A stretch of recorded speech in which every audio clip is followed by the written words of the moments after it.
From KCBS Radio, I'm Matt Pitman, and this is Bay Current for Wednesday, March 2nd. On our 245th year as a nation, I've come to report on the state of the nation, the State of the Union. And my report is this: the State of the Union is strong because you, the American people, are strong.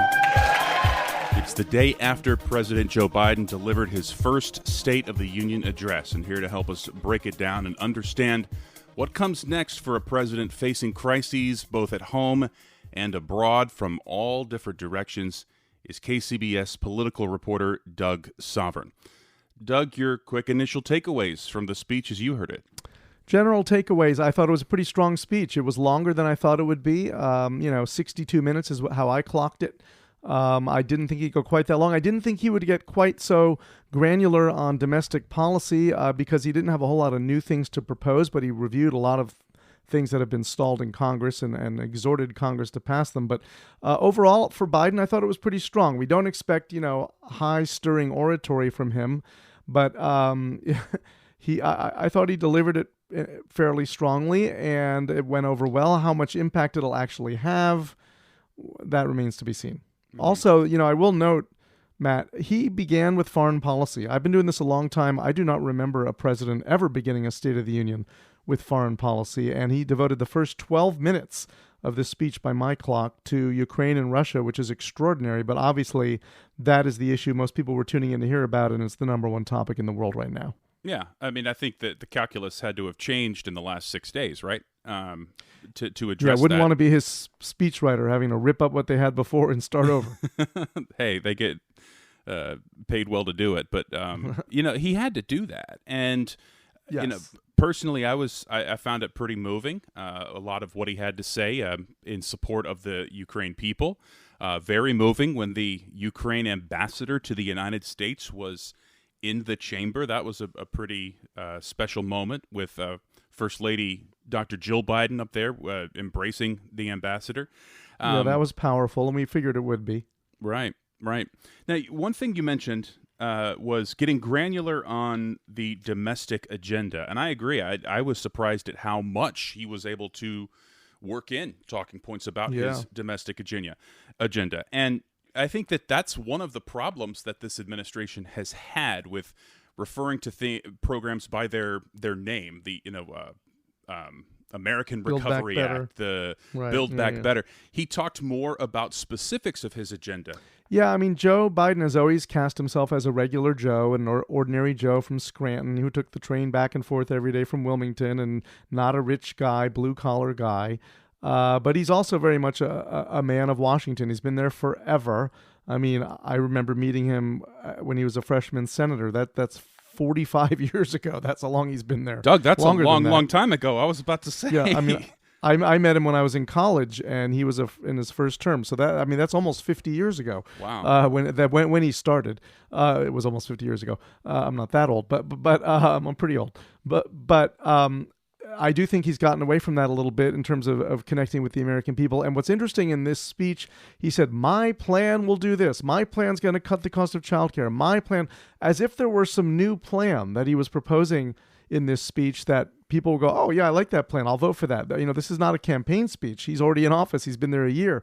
This is the plan he's talking about is the Build Back Better Act. It's elements of his domestic agenda that have not passed in Congress, things that Congress allowed to expire, like the expanded child tax credit last year, which did a lot to drive down child poverty. And now that's gotten worse again as people aren't getting those checks anymore the last few months. So a lot of this was things that are already in place or were defeated or stalled, as opposed to some expansive new plan. And he didn't really say in the speech that was the case. It was sort of implied that he was proposing something new.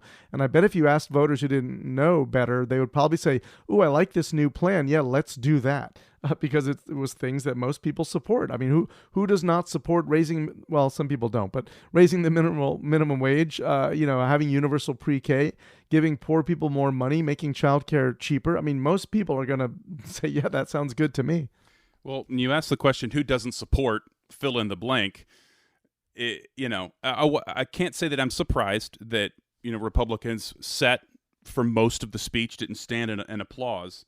But you're right. There were moments. There were moments where it was, hey, we're going to bring people out of poverty. We're going to give people tax credits for improving their homes to be more energy efficient. And he got no love from the other side. That's not a surprise. I think Republicans are pretty unified in their anti-Biden message, right? Yeah, I mean, just as they were when Obama was president. I mean, the polarization is such now that there isn't much you can do. I mean, he did pass the infrastructure bill, and he talked in his speech about, they said, you can't achieve bipartisanship. Look, I've done it and I'll do it again.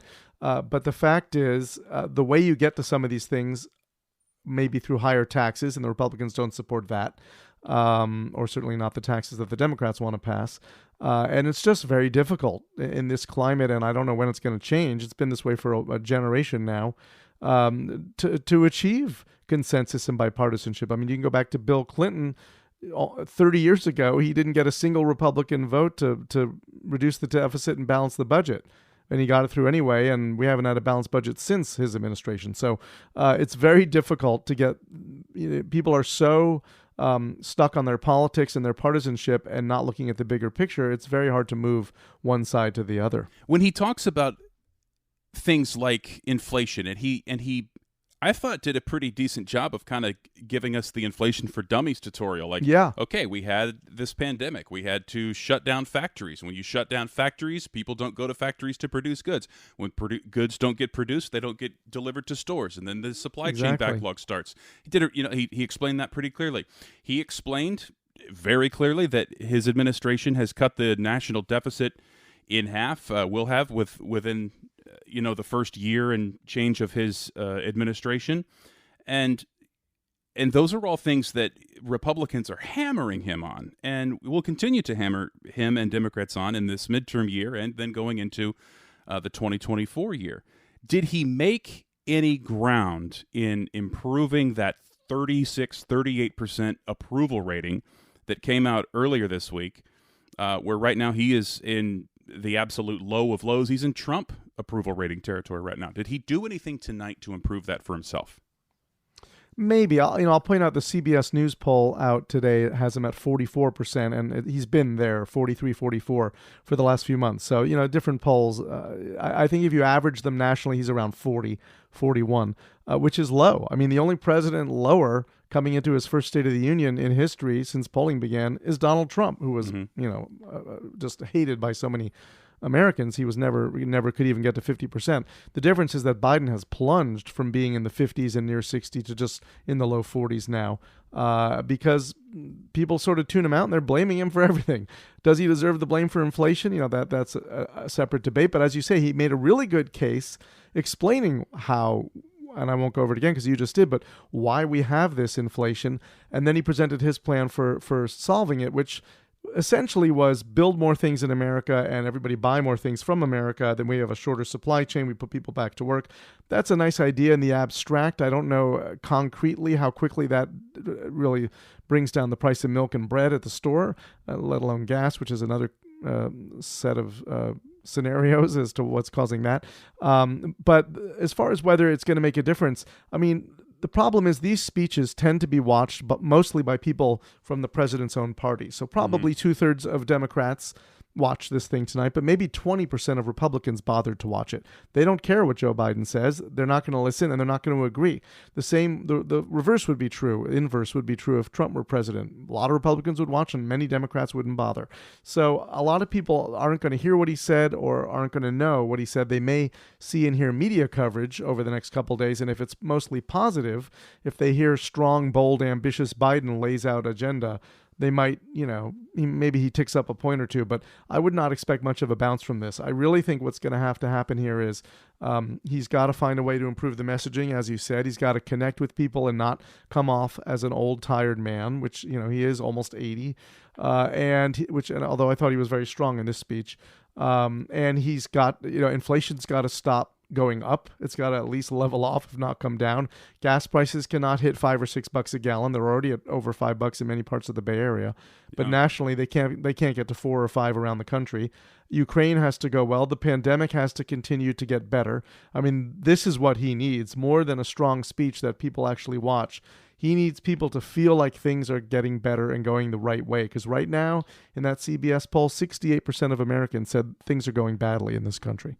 You mentioned the pandemic. I thought that he did a decent job in distilling where we are versus where we've been. And obviously, as we're in year 3, I mean, that's the trajectory has been brutal for all of us, every single one of us in this country. But, he very plainly spoke that masks are coming off. Children are in school and they're staying in schools. And then talking about ordering the COVID pill, Right. sending more tests out to people. If you want more tests than the first 4 you got, go online next week and you can order more.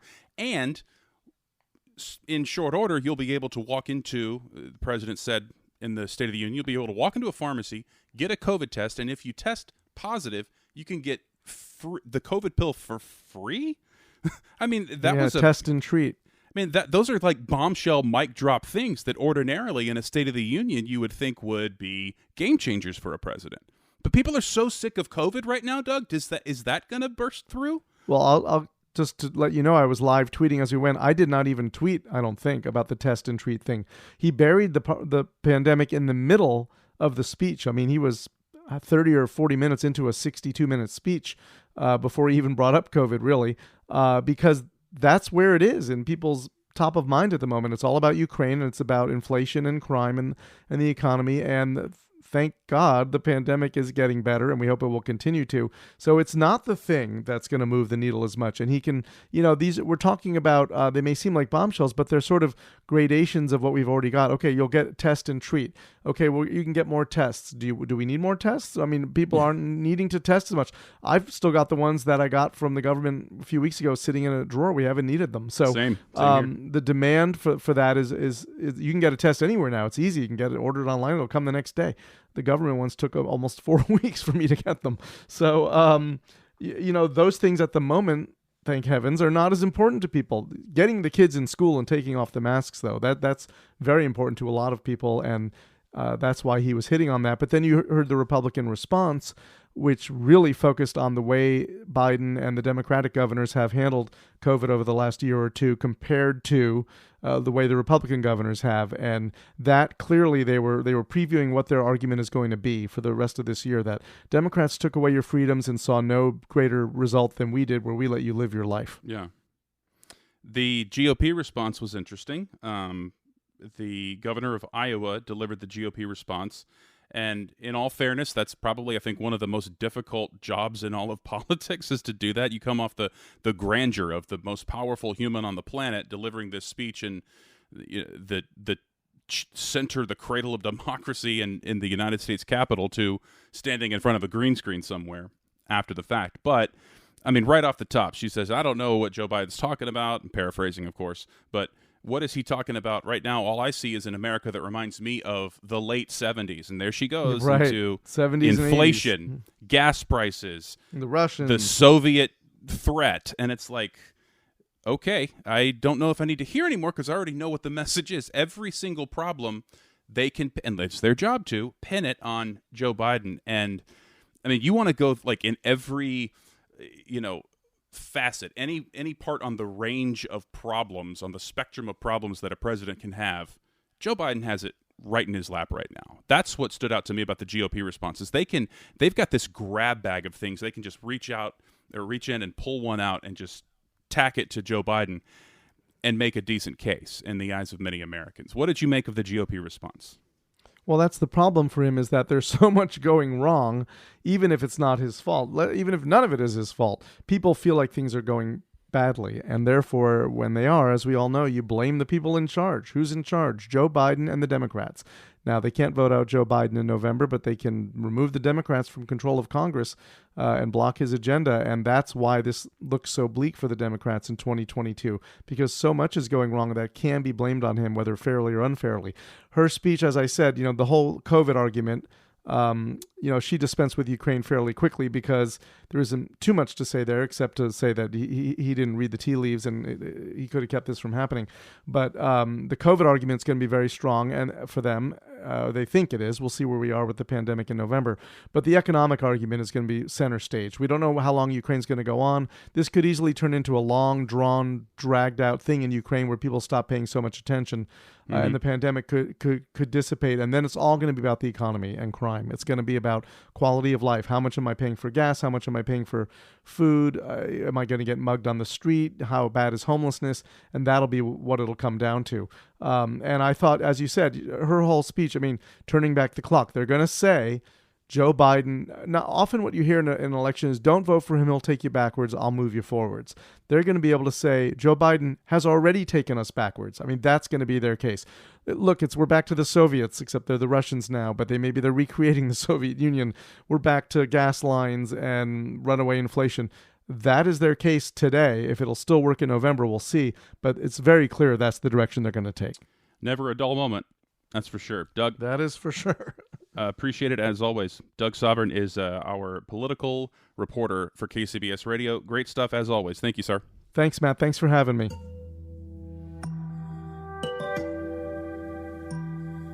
Thanks again to my colleague, Doug Sovern, KCBS Radio political reporter. You can follow Doug on Twitter @SovernNation, SOVERN. And thank you for listening. New episodes are out every day, and we'd love to be part of your daily routine. You can subscribe on the Odyssey app, Apple Podcasts, Google Podcasts, or anywhere you listen.